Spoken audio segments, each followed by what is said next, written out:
Hello, everyone, and thank you for virtually joining us for this conversation, this authentic, inclusive conversation with Preston James and Hugh Forrest. We're thrilled to have you here, and I hope that you and your families are doing well during this time. Before we turn it over to Hugh and Preston, want to make sure to thank our sponsors for helping us out and making today happen. Thank you to Accenture, Amazon, Capital Metro, Goodwill of Central Texas, RSM, the Small Business Economic Development of City of Austin. I know Joy Miller is on our call, and a huge shout out to Visa. Also, thank you to Austin Technology Incubator, KView, Statesman, and the local IQ. Before we get started, I want to make sure you all know we have an International Biz Advantage conversation with two peers from Tel Aviv tomorrow, so make sure to check us out for Israel Austin opportunities tomorrow. And then we also have a conversation taking place via webinar on leading medical experts sharing how to stay healthy during a pandemic, and that's coming up on August 26th. So just wanted to make sure to get those out of the way before we turn it over. And, you know, I always have it's such a great pleasure to work with not only Hugh, but Preston. And, you know, Hugh is the Chief Programming Officer at South by Southwest, and he's not only a friend and a colleague, but, you know, Hugh and South by have been such an important partner to the Chamber. You know, for 9 years, we together have been hosting the A-List Awards. And one thing I'd love to be able to share is, you know, the one thing we learned last year with A-List is, yes, we highlight great companies, but what we need to do better is we need to do a better job of highlighting and celebrating ecosystem leaders, founders, and companies who come from all of our communities. And that's what I and our group promises to do this year. So please make sure to nominate someone or nominate your company. We'd love to highlight you, and we're going to have a great event. We'll actually span from October 7th through 8th. It will be A-List up close and personal, and it'll be an opportunity to see and hear about awards that we're not only giving out, but great conversations with high-level ecosystem leaders from companies, investors, and founders on issues that matter the most right now. So I can't wait to share who that lineup will be, but please make sure to join us. We're looking forward to making A-List the best that it can possibly be this year. So with that, I will get out of the way to turn it over to two amazing individuals. Hugh, it's a pleasure to see you today. Preston, I see you as well. I will let the two of you take it away, and Hugh, it's all yours. Take care. Thanks, Lee. Thanks for the nice intro. Thanks to the Chamber for putting this series together, and thanks for all the sponsors who are involved in this Tech Talk series as well. Let me do a few minutes of housekeeping at my end first, and then we'll jump into this interview with Preston. So this is traditionally the time of the year for South by Southwest where we are going through panel picker speaking proposals. Because of COVID, we've, pushed that process back a little for the 2021 event, but please stay tuned to the South by Southwest website. In September, we'll have more information about how the panel picker process will work for 2021, as well as how you can get your speaking idea into that interface. Again, stay tuned to the South by Southwest website, sxsw.com, for more information on that in September. I will reiterate as well what Lee said about Austin A-List. We've been lucky enough at South by Southwest to work with the Chamber on this for 9 years. It's an amazing celebration of the innovative spirit, all the entrepreneurs in Central Texas, and encourage everyone in the audience to get involved by nominating yourself or someone else. The nomination deadline is August 28th. And again, that event is October 7th through 8th virtually. Also in early October is Austin Startup Week, which is October 5th through 9th. And certainly that the content that week intersects a lot with what we are going to talk about today. Last, but certainly not least, in terms of my short intro, today's Tech Talk will be a success if we get lots of good questions thoughts, ideas, brainstorms from the audience. So please don't be shy about using the Q&A function on chat on Zoom to push in your question, whether it's something related to what Preston and I are talking about, or whether you feel that maybe the conversation could go in even more interesting direction. Please do. Again, the more questions we get, the more interactive this conversation is, the more fun it will be and the more insightful it will be. Today's conversation is certainly a very important one. It would be important in any time, but certainly all the more so in the wake of the George Floyd murder and the increased focus on Black Lives Matter over the last 3 months. Today I'll be interviewing Preston James, who is the co-founder and CEO of Div Inc, which was launched in 2016 as the first early stage startup accelerator in Texas exclusively for people of color and women tech entrepreneurs. Preston served a 2-year employment as the Entrepreneur in Residence EIR at the Herb Kelleher Center for Entrepreneurship at McCombs School of Business at the University of Texas. Before that, he was a 20-year veteran at Dell, where he served in executive leadership roles in enterprise IT sales and consulting, and oversaw teams responsible for driving $250 million in revenues. He also served as the managing director for the Dell Global Center for Entrepreneurship, where he oversaw the $100 million Dell Credit Fund and helped expand the center's initiatives globally. Preston, welcome to Tech Talk. Thank you, Hugh. It's awesome to be here. Great to see you as well and the whole Austin Chamber team. So excited to be here. Thank you. Excellent.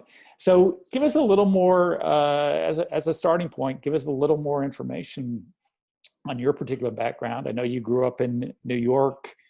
Where did you go to school? You came to Austin for Dell about 20 years ago.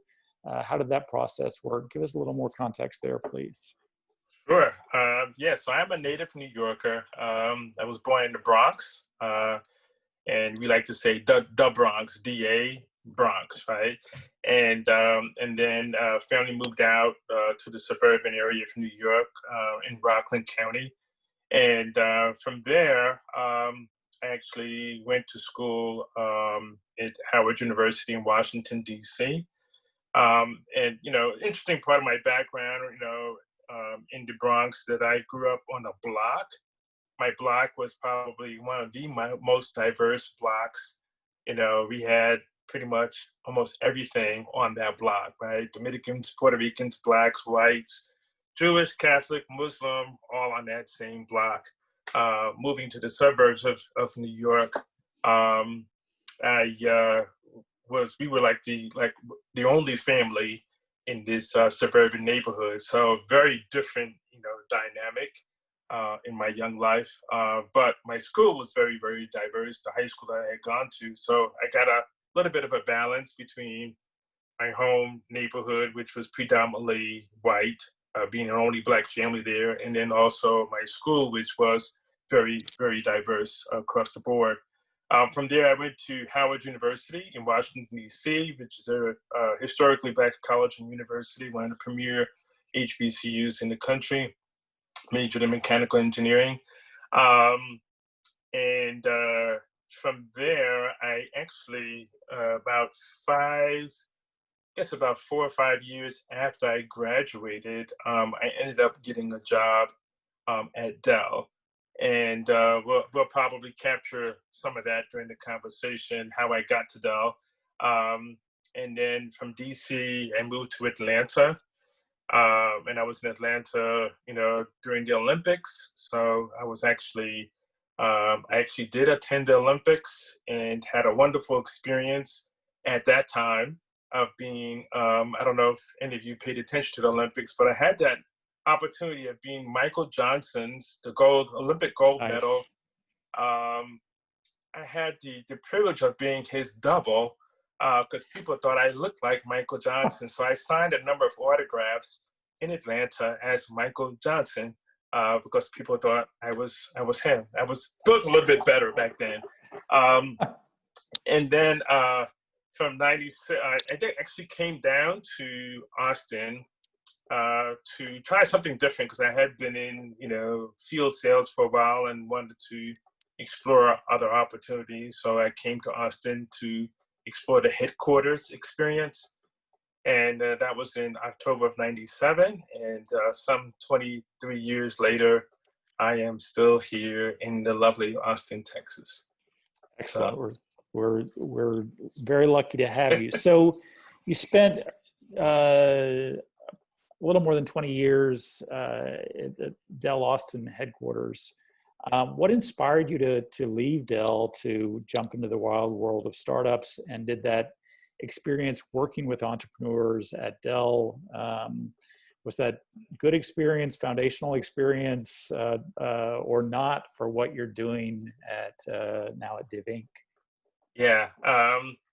What inspired me, I think partially had to be some sort of insanity that took over my brain cells at that point. But the reality was that while working as the managing director for the Global Center for Entrepreneurs, which was, a really new initiative for Dell to drive more sales and revenue through small businesses and startups. So this initiative really got me working in that space, and I was working very closely with the EIR entrepreneur in resident at the time. Her name is Ingrid Vanderbilt, and she was a long time. Ingrid. Yeah, Miss Ivy, right? And if only she had some energy, she'd go somewhere in life, right? Exactly. And that's a funny story too. Is she and I first met, but anyway, we'll go there later. So with her as sort of, in the lead and myself partnered up, got a chance to work with some really amazing startup companies, a lot of them at Silicon Valley, some of them here actually. And believe it or not, I actually met Joe Kopser, he was the founder of Ride Scout, right? And I met him when he was first starting Ride Scout. And I was like, wow, that's pretty cool. So, all in all, Dell had always been, pretty cool company, fast growing, innovative. But when I got a taste of what the startups were doing, I was like, okay, this is insane innovation. This is real innovation that's really happening. And so I got bit by the startup bug. And I said, if there was an opportunity, if I ever left Dell, that I would go into this space. And so there was an opportunity that came up where Dell was offering early, I can't remember what the packages were, but I just call it an early retirement option. And I took it, not knowing what I was going to do next, but I knew that it would be something in the startup scene. So I took a huge leap of faith. And then also, my wife kind of nudged me as well. She was like, you've been thinking about this for a while, so now is your time. So you need to leave. And then she, and it wasn't really a discussion. She told me that and she walked out of the house. And I was like, can we talk about this? I mean, she's like, you're done, leave, hit the button and go. So I hit the button that afternoon. I called Ingrid and I said, hey, I'm getting ready to make a new move. And Ingrid was super excited and very supportive of that. So I took that leap, and it started off with mentoring at Capital Factory. Ingrid convinced me to become an angel investor, Ingrid again, to become an angel investor. And then also I joined Central Texas Angel Network as well. And for me to become an angel investor, the push was somebody, Ingrid had mentioned the fact that she hadn't really come across, any angel investors that were African-American Black. And so I went home that afternoon, did some research. And in 2014, when I did leave Dell, I was able to find 10, 11 publicly known African-American angel investors in the United States. Wow. And I was like, okay, well, let me make number 11, number 12. And so that sort of started my journey, really accelerated my journey in the startup scene. Excellent. So you left Dell in 2014. In 2016, you formally launched Div Inc. Can you give us a little bit more perspective on where this organization stands in 2020? How many startups are involved? Is there a physical space? How much staff is involved? How has this grand project of yours grown over those last 4 years? So yeah, thank you for that. So where we are today, so let me just really say we have an accelerator program, which we have cohorts of companies coming through, and we run that program twice a year. And so we have helped launch and accelerate 55 companies from underrepresented founders over the last 4 years. And so that's been really awesome, very gratifying, and that number continues to scale. We also established a Women of Color entrepreneur initiative called Startup Sisters, and that is really focused on addressing the unique challenges that women of color entrepreneurs face, and really starting off by building that support network and then beginning to add programming that. And we have supported, last year alone, we supported over 300 women of color entrepreneurs through our events. And it kind of makes me sad to say, but then again, we were, proud that we got to the point. But for South by Southwest 2020, we had a Startup Sisters event that we were going to host pre-South by, and we had over 500 RSVPs for the event, and then before we even canceled. So hundreds of entrepreneurs there, and then we also have our alumni program where we provide ongoing support for those that go through our accelerator. So if you're just looking at those 3 programs alone, over 350 entrepreneurs that we've supported. And then there's probably another, I would say 75 to 100 that we support through mentorship and meetups and things of that sort. So close to 500 entrepreneurs that we're impacting, in the central Texas area. And, and the blessing has been, we've done it with a really small team. We today, and we are a team of 4.5 people. The first 3 years were teams of no more than basically 2 or 3 people. And so I think we're at a point now where we've put the playbook together, if you will, to really understand what underrepresented founders need and want, where the gaps are in the ecosystem. And we've put things in place to really address those gaps. And so it's more than just an accelerator. Now we're providing infrastructure to help underrepresented entrepreneurs build successful high growth businesses. And I think we are at a point where we're ready to take that infrastructure and that playbook and really scale it to other cities. Awesome, and we'll talk about that in a second. That this dream of creating your own business, i.e. the startup narrative, has fueled so much of the growth in the tech world and so much of the growth here in Austin. Talk to us, how is that narrative different for founders of color and female entrepreneurs? Different than more mainstream middle-aged white people who are often the startups that we see in Austin? Yeah, I think the dream of owning, your own business, that narrative, there's no difference, right? We all want the same things. I think the journey and the path is different. It's there are a lot more barriers. I mean, there are barriers for entrepreneurs in general, right? Because entrepreneurship is difficult. It's hard. It's not for the faint-hearted at all.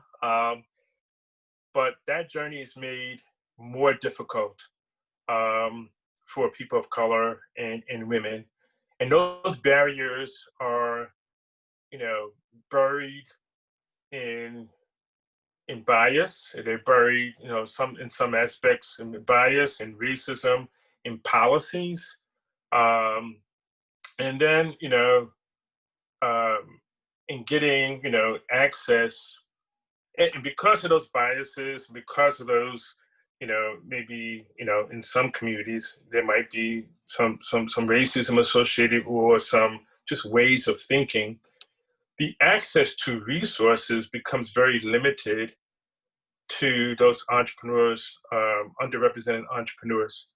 And when those resources are very limited in terms of access, then that really deters or makes it far more difficult to pursue startup entrepreneurship, in particular tech startup entrepreneurship, because tech startup entrepreneurship typically takes some level of financial capital, right? And in order to get to some of that capital, you really need to know who to go to, where to go to, how to go to. And if you don't have that, and those networks, right, of mentorship, the networks of talent, the networks of, serial entrepreneurs who've been there and done that, and can share best practices. If you don't have access to some of the best practices, education components, then you're not playing on a level field. And if you're not playing on a level field, then your access to the financial capital is going to be even more limited. And so, so just to clarify, the narrative in terms of the dream to achieve business is the same, but the path, and for underrepresented entrepreneurs, is very challenged with a lot of barriers that are rooted pretty deeply across our infrastructure, across our ecosystem.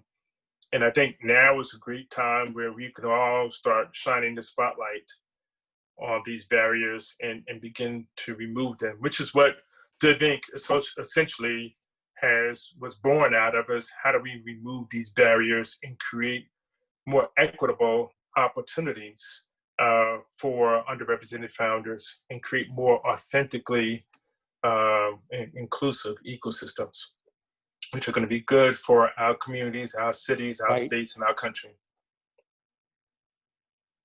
Good. When you talk about those barriers in the path for these entrepreneurs, I had been lucky enough to interview you for a piece on Medium a few weeks back, and in that piece you said 1% of venture capital investment goes to Black and Latinx entrepreneurs, and a woeful 0.06% goes to Black women founders. That statistic is absolutely shocking in 2020. Has that figure, I mean, is that better than it was in the past, or has that remained relatively at those levels for the past few years? Give us more context on those kinds of numbers.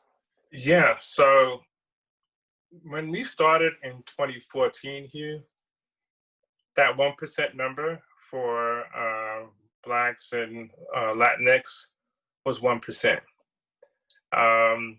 There was no number, at least publicly no number that I'm aware of, for Black women founders at that time. That number recently came out, I think, in like 2017, 2018, from Project Diane, that was done by Digital Undivided.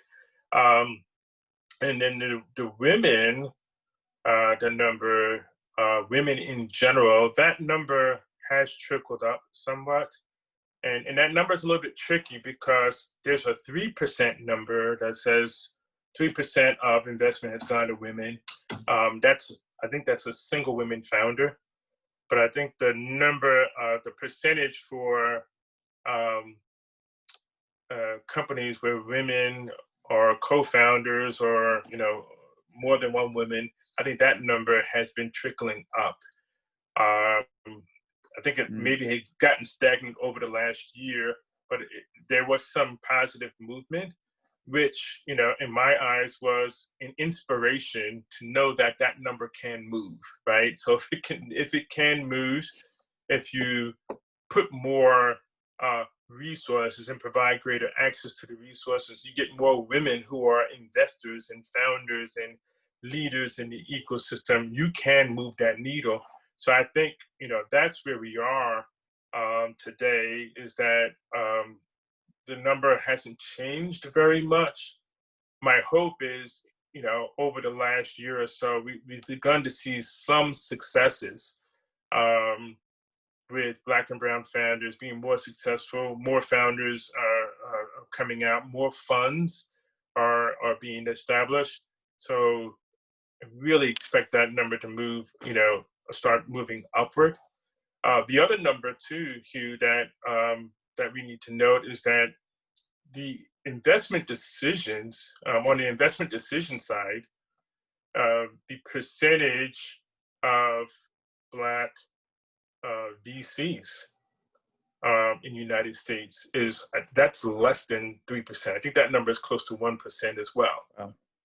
And so we got some work to do there on the investment decision side. That's why I think you'll see these establishment of new funds.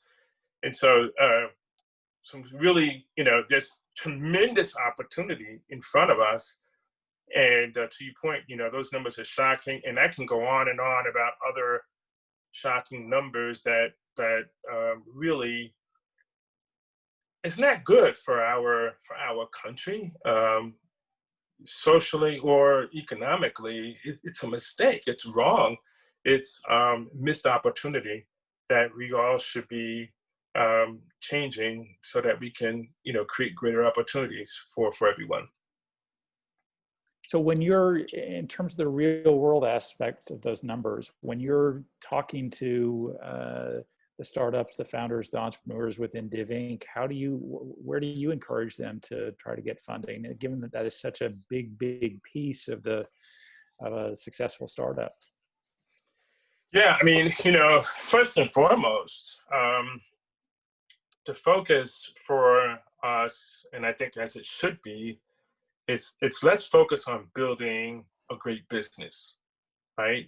Let's focus on building a business that demonstrates value, right, to the customer, right? You can make money, you have customers, you figured out, what your business is.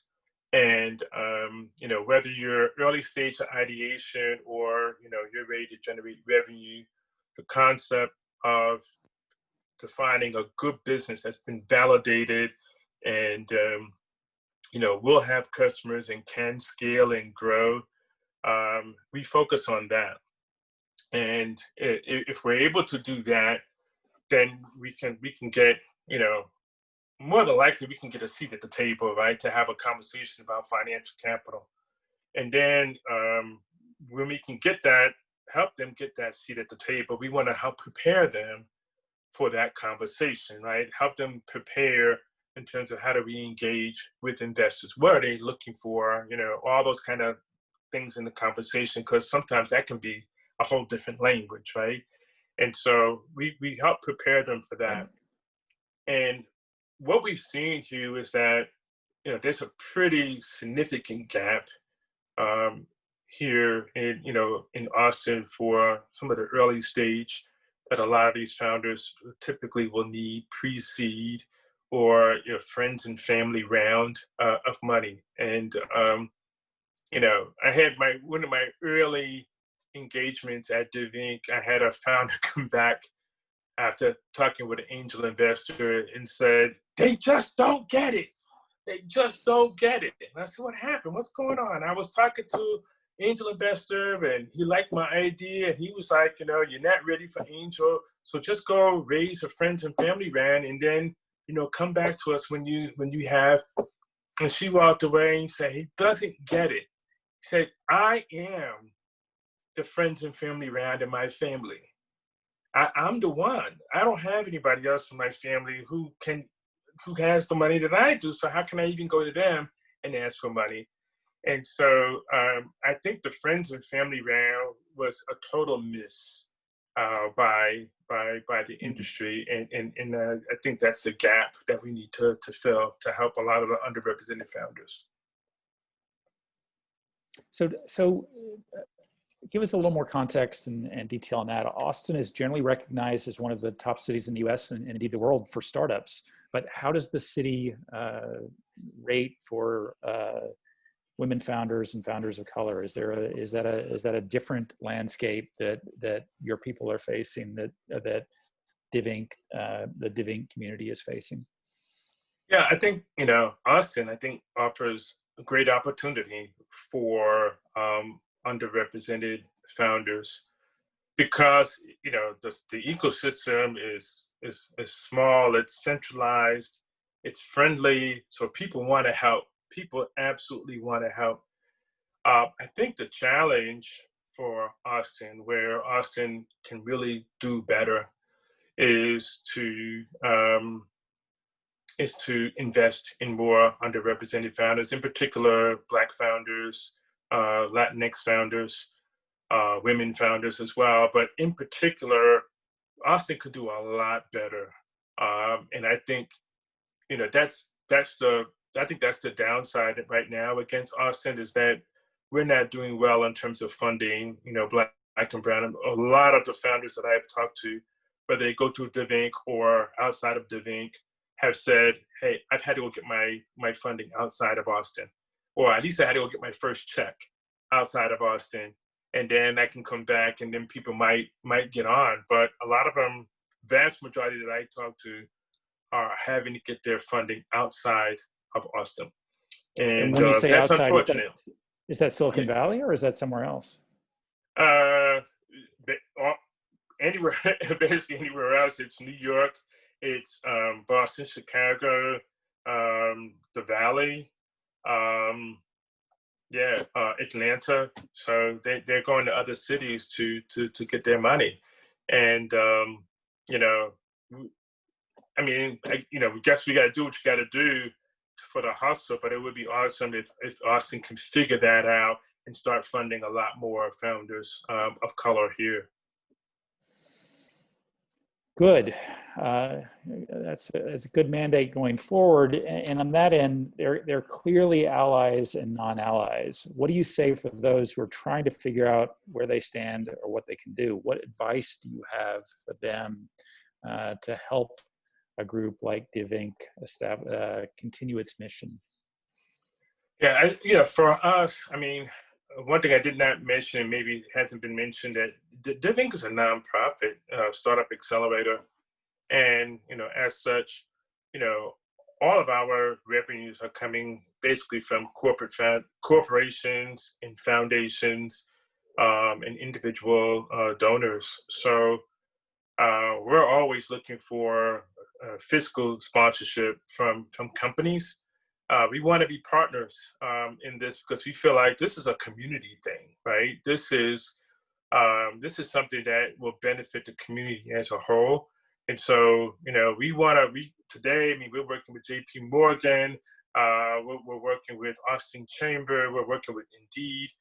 A lot of those folks have come to the table, Side Labs and others, but we need more because this is a huge, huge undertaking, right? I call it a heavy lift. It's a really heavy lift.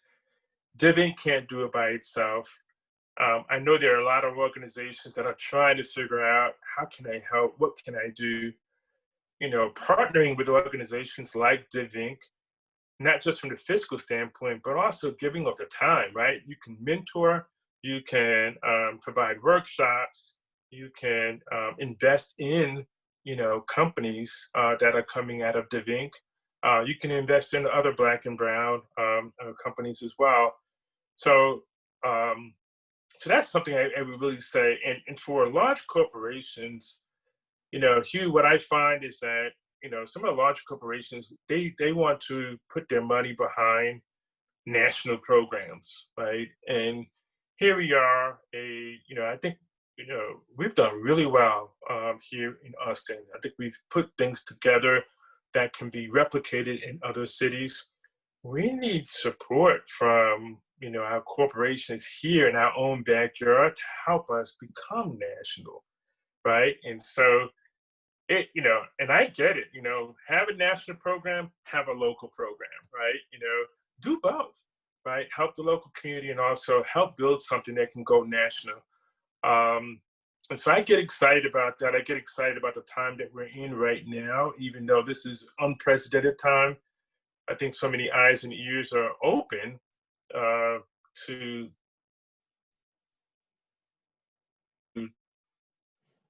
try to make this place than ways about it better. Okay, we're there.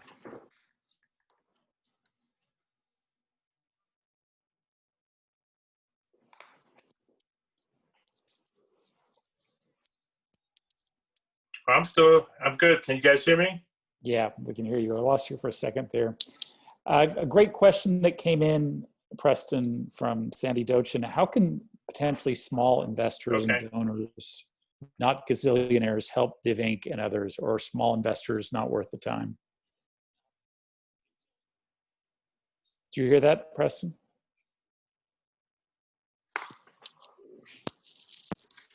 No, it kind of broke up on me.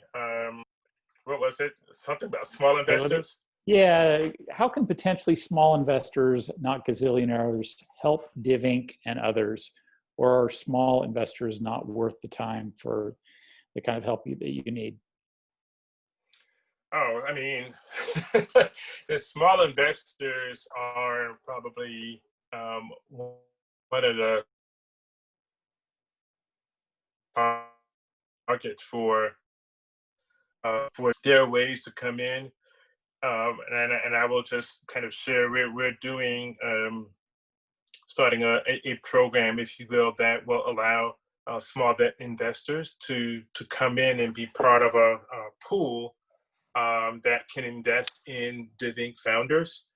And there's also another thing that they can do. They can come in and also become Founders Circle members to, be sponsored part of the mission for DivInc. So they can come in actually as investors to companies, or they can actually come in as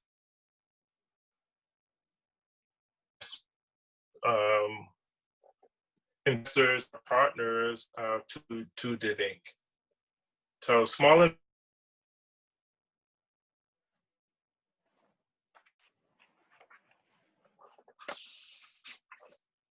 Okay. So we must be having a bad connection. Are we having a bad connection? Yeah, can you hear? I have another question from the audience, another really good question that goes back to where we were a few minutes ago, Preston. The question is as follows: what structural changes do you think the funding landscape can make to eliminate the inequity inherent in the friends and family round? Does public or nonprofit funding replace that round, or should private investors adjust their expectations around the funding a founder should have prior to seeking angel investment? That's a great question. So I think there's really two paths to really look at. From the private investor standpoint, I think there can be some creativity around how we make investments if we want to better support early stage founders. So let me give you an example. And I'm not an investment expert by any stretch, but I think the creativity of how we think about it.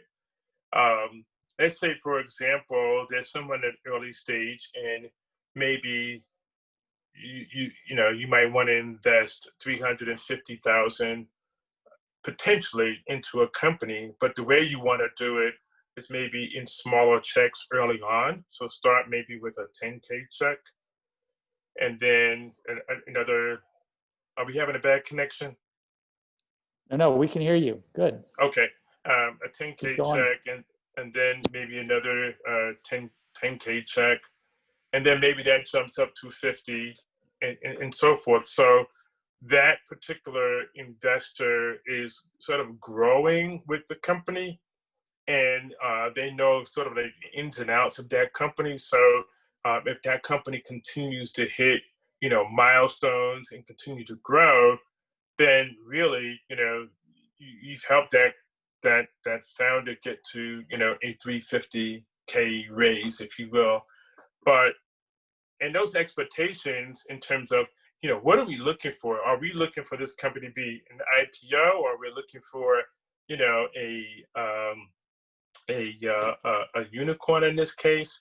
Well, maybe not. Can we get, 10x, 20x returns on companies that get acquired after being a, 5, 10, $15 million business? So I think, there's some room there to do something a little bit more creative in the early stage investment, and breaking that down in tranches, as opposed to, hey, we're going to give you one 500K check when you generate $1 million. But how can you help me get to $1 million? Right? Can you support me in getting to $1 million by giving tranches and watching these exceptional founders grow their companies? So I think that's one thing from the private investor side, to help fix some of that early stage aspect. And then also on the grant side, foundations can certainly provide grant opportunities and get creative around those grant opportunities as well, to really kind of bring it down to the early stage. Again, helping them grow, as opposed to, hey, I'm going to give you, a $100,000 grant and I hope you can fly. Right? That's not, ultimately what most founders, want, that support along the way, so they can be successful, so they can, build some opportunity, not just for themselves, but also for their teams. Right? And I think, and here's the other thing that I will leave people with: as we do that successfully, we can create more jobs, right?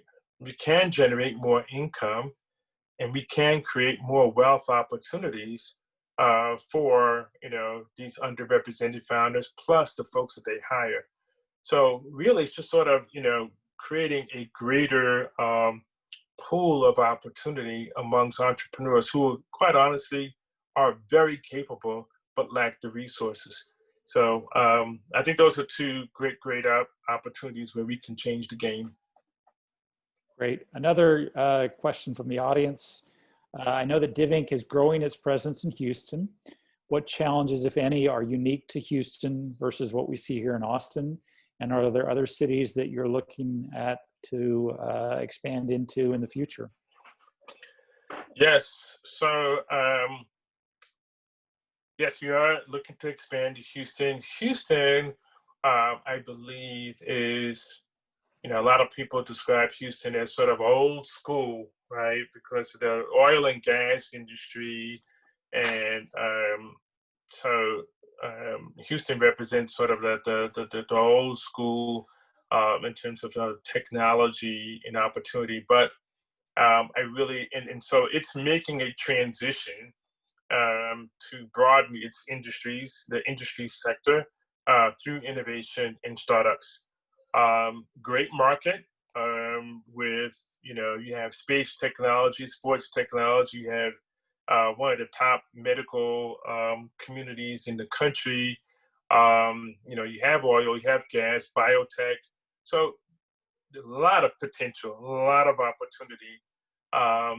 And then, in terms of the diversity in Houston, Houston has been ranked as, number 1, number 2 most diverse city in the United States. And so, but yet, there are,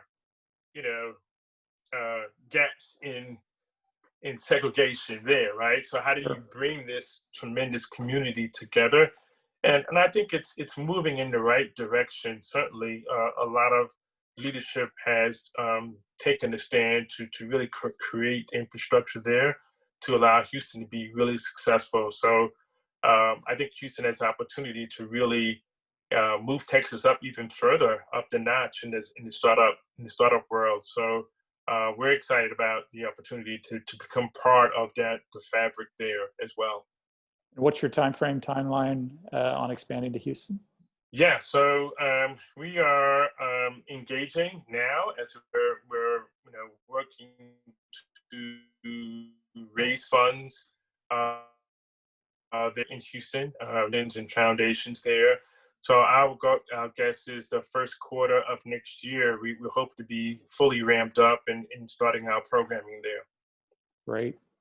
Okay, let's come back to Austin for a second. Can you tell us more about the fall 2020 cohort and the focus on social justice innovation for that cohort? Tell us, give us more context there. Yeah, so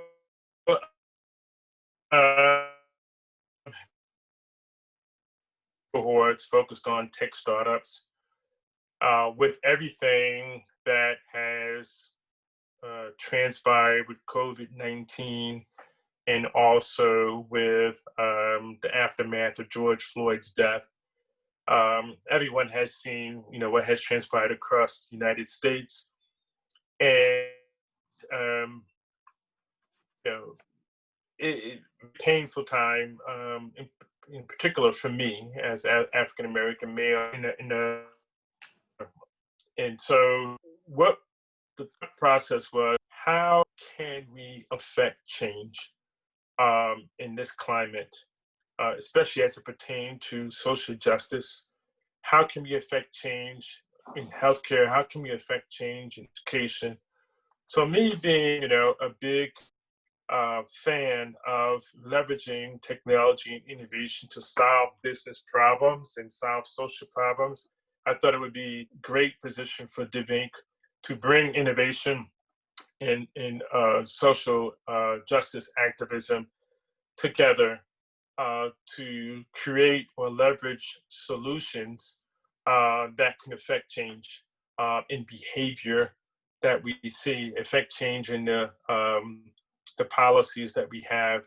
And so from DivInc's perspective, we said, okay, we're going to do this social justice innovation to help accelerate the adoption of these innovative solutions to try to affect the change in behaviors that are associated with institutional bias and racism. And over time, if we can affect the change in behavior, and we can affect mindset shift as well over time. And so that was how the social justice innovation was born. And so right now we're looking at 8 or 9 companies that will be part of this next cohort.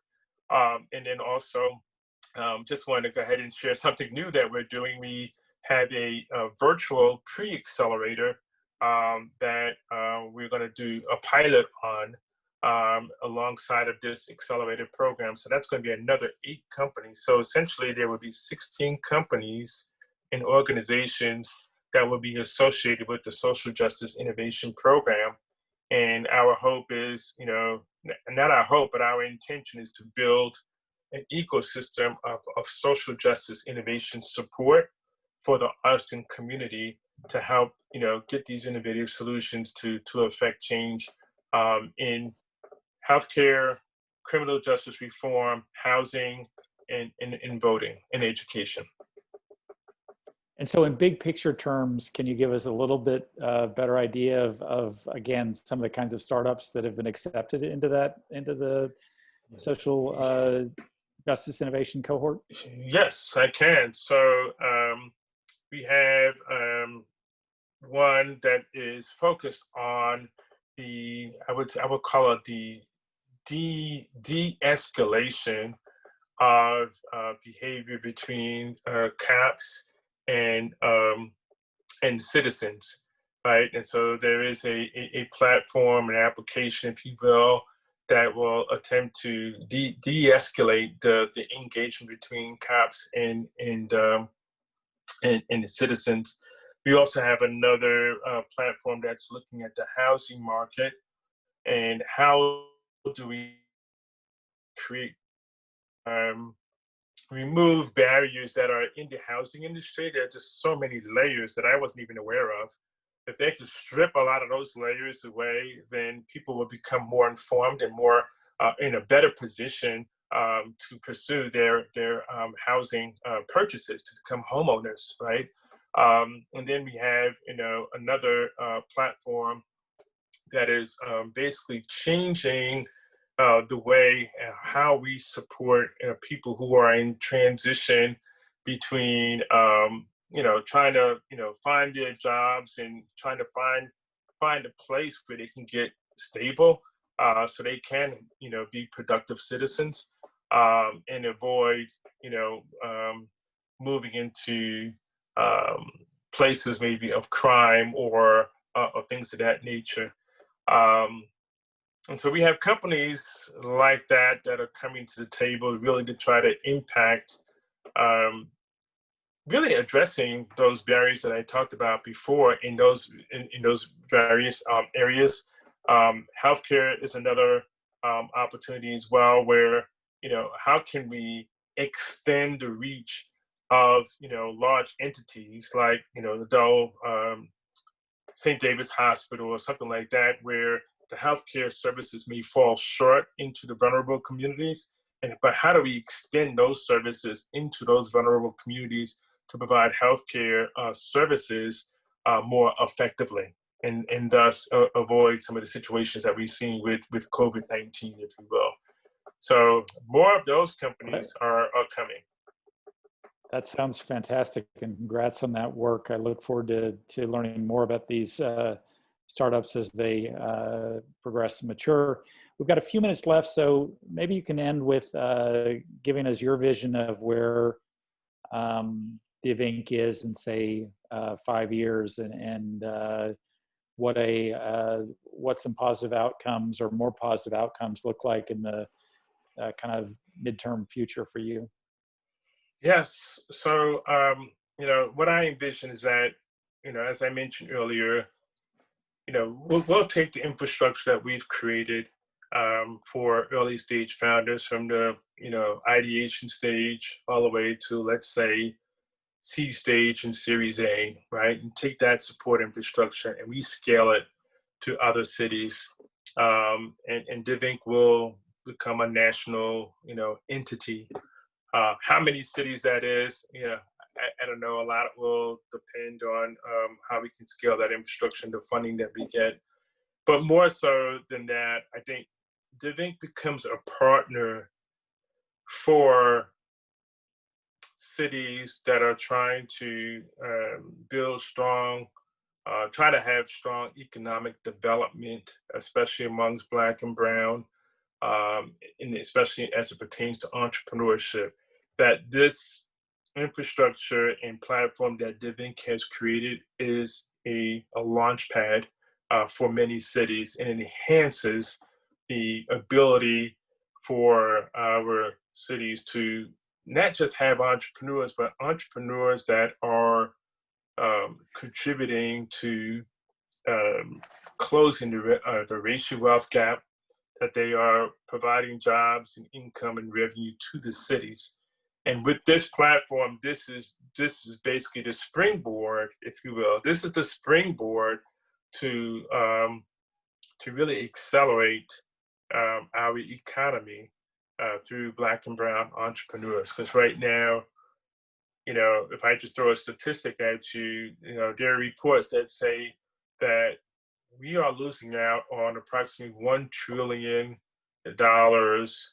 of revenue opportunity by not by Black and Brown entrepreneurs not being at parity with their white counterparts. So if we can create parity, we can drive that many more jobs and revenue into our economy. So DivInc wants to be a platform to affect that change. Wow, I'm glad you have some modest goals there, but as I started an hour ago, what you're doing here is incredibly important.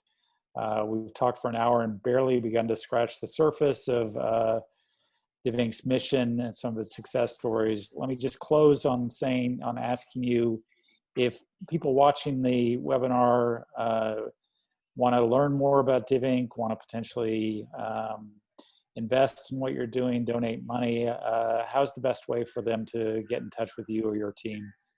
Oh, please, please, please email me directly, Preston at DivInc, DivInc.org, and we'll put it in. Somebody will put it in the chat. But yeah, please reach out to me, my partner Monica at DivInc.org.